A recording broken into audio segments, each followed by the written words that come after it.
Thank you so much for tuning in to this first episode of Bantu's Food Journey. I'm your host, Bantu, aka Chef Washeke. Today we'll be cooking something that's very close to my heart. As you've heard, pilau. It's something that's very basic. It's rice, it's a rice-based dish, but what we're going to do is something interesting. We're going to make a deconstructed pilau.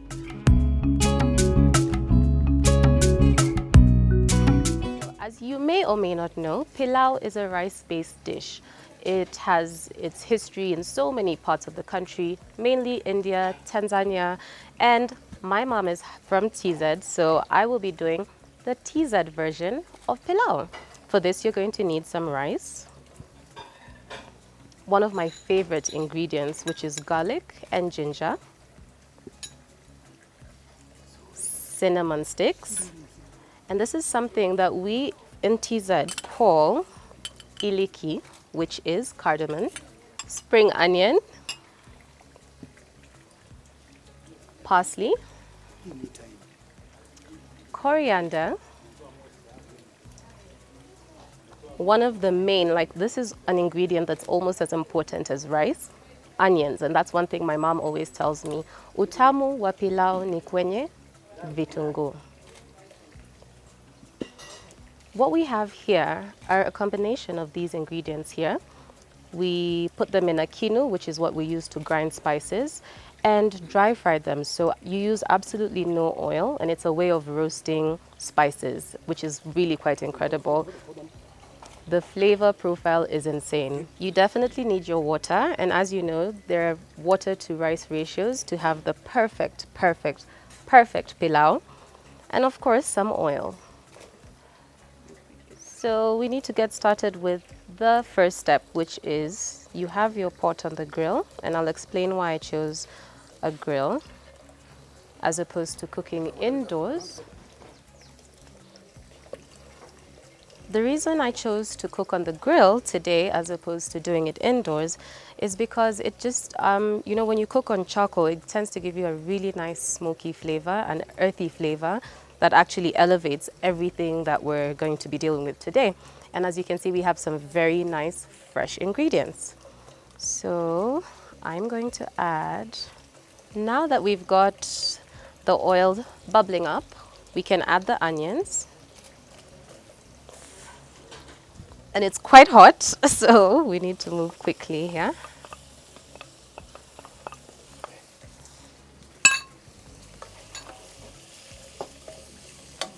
I'm just going to allow the onions to sweat it out a little bit. And one important thing about the rice that we need to know is that we always wash our rice. That's the TZ way. That's one of my mom's golden rules. You always need to wash your rice before. And we'll see why in just a bit.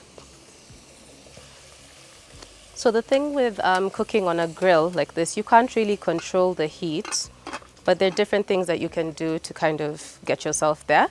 And I'm just going to cover that for a bit as it gets golden brown. And wait for the second part, which is the garlic and the ginger. So this is exactly the color that we need these onions to be. Nice golden brown color. And I am going to add our garlic and ginger paste to incorporate with the onions and the oil and the ginger. It's just such incredible flavor. Really, really incredible flavor right now. And that just stays there for a minute, after which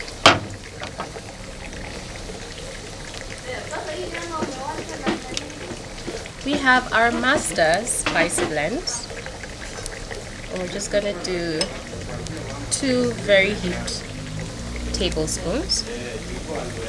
And remember, this is the cardamoms and the cloves and the fresh cinnamon going in there.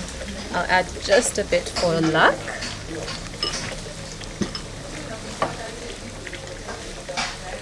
Ooh. Yeah. That's exactly where we want to be right now.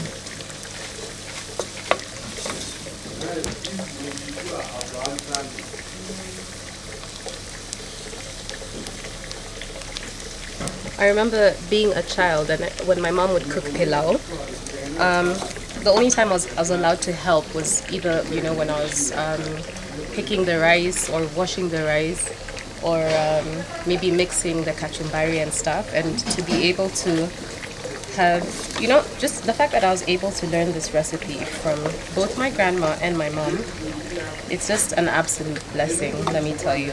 It's so satisfying when you get to see the ingredients evolve to a point where, ouch, you're getting burnt but also enjoying these flavors so much.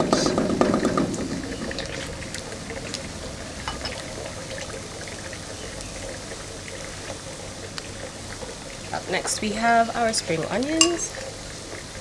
I'm just gonna dump all this in there. Of course we need some seasoning. So one thing, my mom is really anti-salt. Like, she's very minimal with the way that she uses salt, but I think that's a good thing in this day and age, We're not trying to send ourselves to an early grave in a very delicious manner, but we like to take care of ourselves, and we're living in a time where we're being very, very conscious about our food decisions and stuff like that. So I also like to be just a bit on the healthy side, but don't come back and judge me like 2 episodes down when I make fried chicken or something like that. We're allowed our cheat days.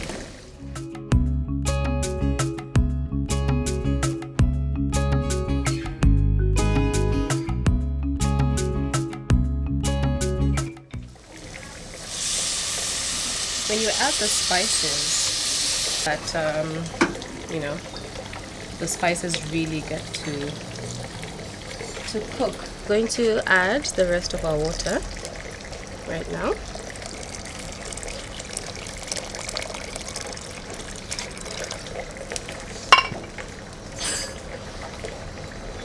Mix that up just a little bit, and we are finally ready for our star ingredient, which is the rice. Remember, we've washed the rice, and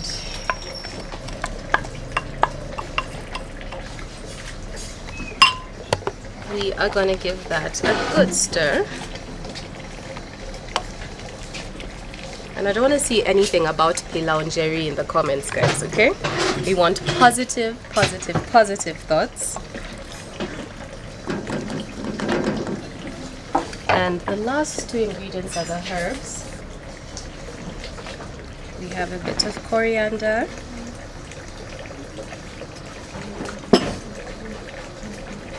and parsley.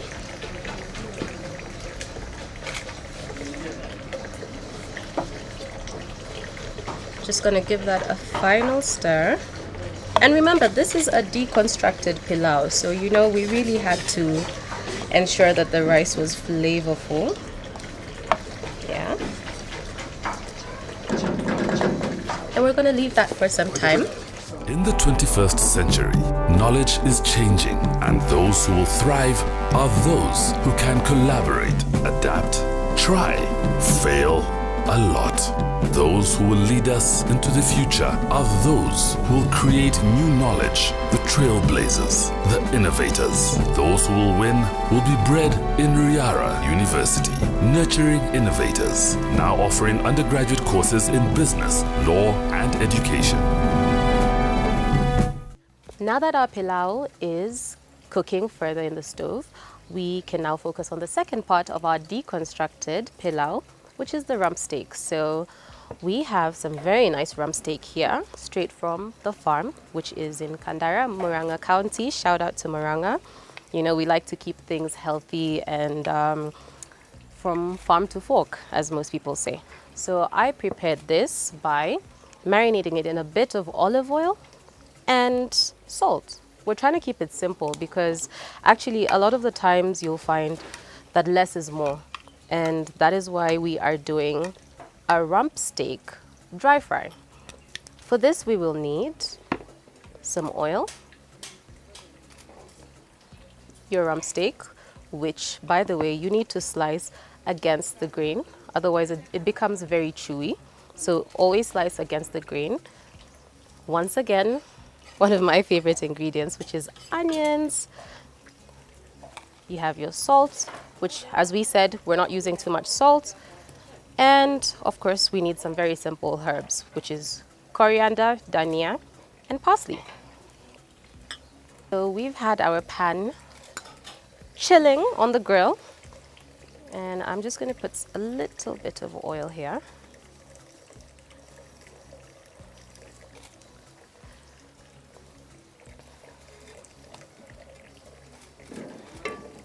Now that it's nice and hot, we have our meat. Oops. Can you hear that? Like, that's really one of my favorite sounds ever. I remember my dad is very passionate about nyama. That's one thing he's really known for. So I've always been taught to respect the meat, because what we're doing now is just sealing the meat, ensuring that it gets brown.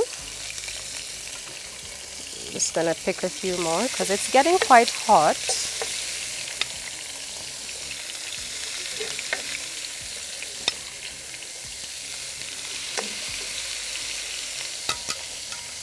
So we're just doing a short amount of time on each side. This just ensures that we seal all the juices in here.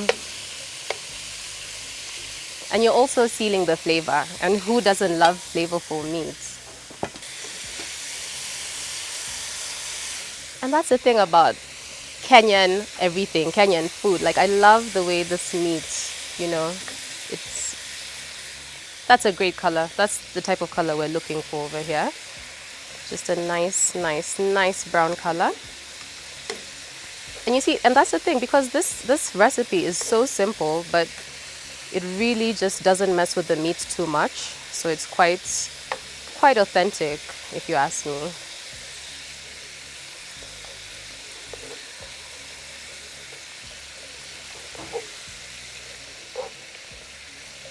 That's amazing.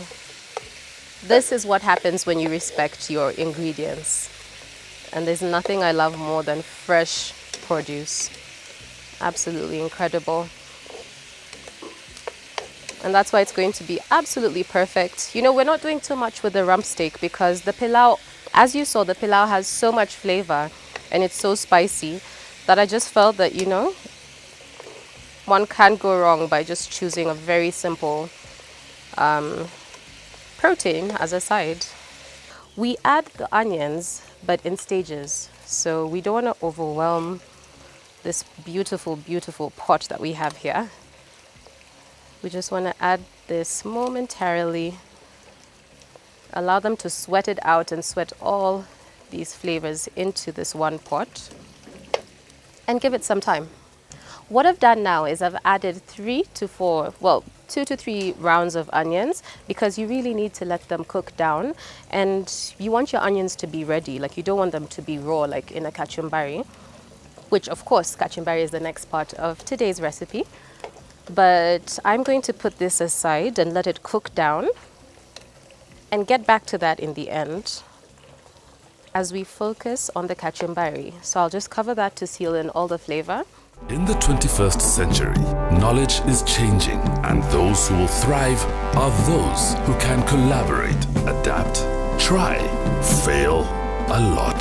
Those who will lead us into the future are those who will create new knowledge, the trailblazers, the innovators. Those who will win will be bred in Riara University, nurturing innovators, now offering undergraduate courses in business, law, and education. So this is the third and semi-final part of the show where we are going to make kachumbari. Now, one thing I used to really love about kachumbari was this was the only part where my mom would actually allow me to help, and I would feel a bit useful. You know, you're dealing with tomatoes, and this is basically how you need them to be. And we have our onions as well. So I really hate raw onions, but one trick that we have in TZ is you get a bowl of water, salt, squeeze them into that bowl, and it makes them less pungent. And actually, I've been able to enjoy pilau and kachumbari thanks to that little trick.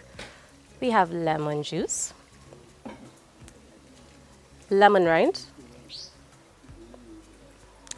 pili pili, because obviously, you know, the Tanzanian side of my family is really into chili.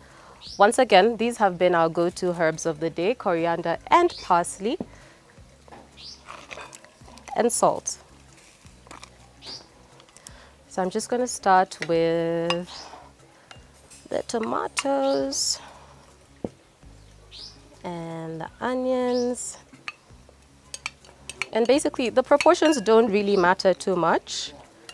I feel like this is one of the parts where you don't really need to follow the rules. You can just have it the way you want to.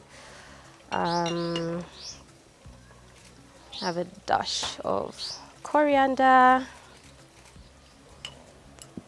And actually, this is a part that really gets me super excited, because all the ingredients that you see here are Kenyan grown. And I mean, is there anything that a Kenyan tomato, a clove of garlic, you know, what can it not do for you? Like, it's so full of flavor. Non-GMO, of course. I fully endorse non-GMO products. And yeah, a little history on kachumbari. Kachumbari was always the go-to ingredient when we're talking about pilau, even biryani, by the way. Sometimes you could have chapati, but you have a bit of kachumbari on the side. This is the lemon juice here.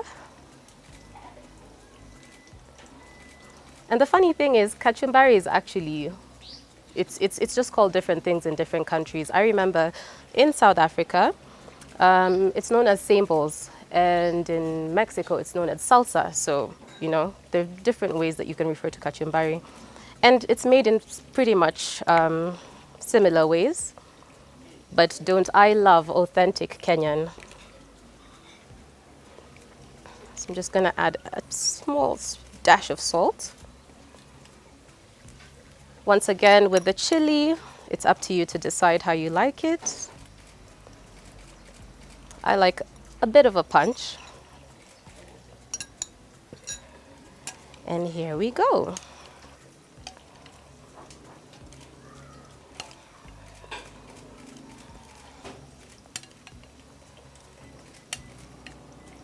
I mean, look at the colors, look at everything here. It's so fresh, it's so amazing. And I would obviously suggest that when you make kachumbari, finish it on the same day so that it's extra fresh.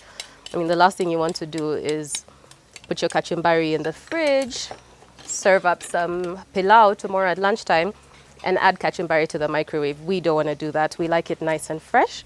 And as I check on the rice and our meat that's going on, I'm going to wrap this up with cling film and put it in the fridge. In the 21st century, knowledge is changing, and those who will thrive are those who can collaborate, adapt, try, fail a lot. Those who will lead us into the future are those who will create new knowledge, the trailblazers, the innovators. Those who will win will be bred in Riara University, nurturing innovators, now offering undergraduate courses in business, law, and education. I'm so happy with this result, you guys. We have some pieces that are char grilled. We have the onion, which is caramelized. The aroma is absolutely sensational.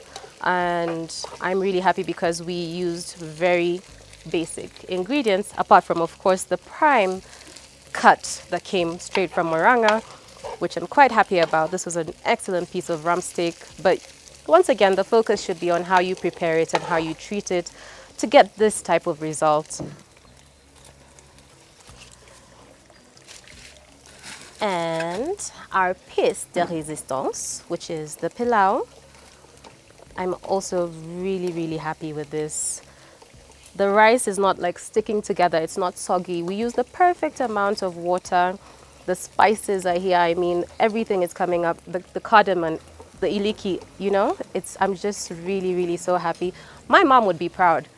And she's not that easy to please because, you know, she's way up there. But I think my family would be quite happy about this.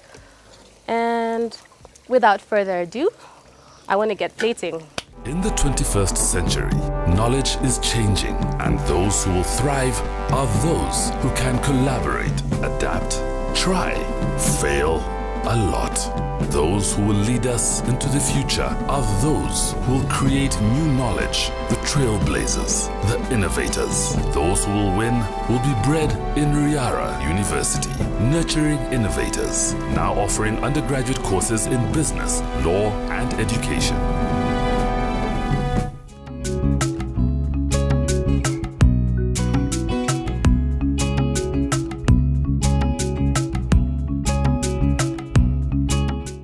Trick I learned a while back, and let's see if I've still got it.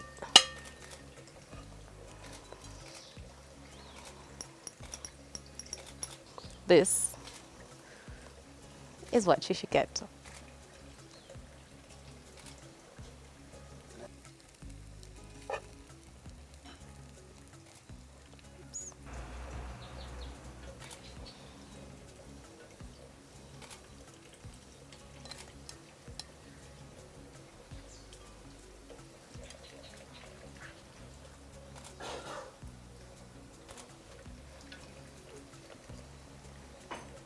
And this is what Bantu's food journey is all about.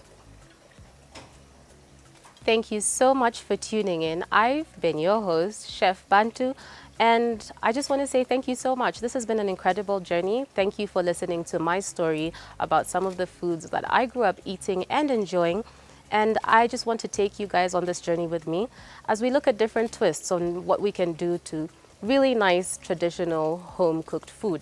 So next week, I need you to tune in to the Bantu Food Journey on Facebook, Twitter, Instagram, and YouTube, of course, where we'll be going on a journey to see exactly what we can do with mokimo. Thank you, and don't stop cooking.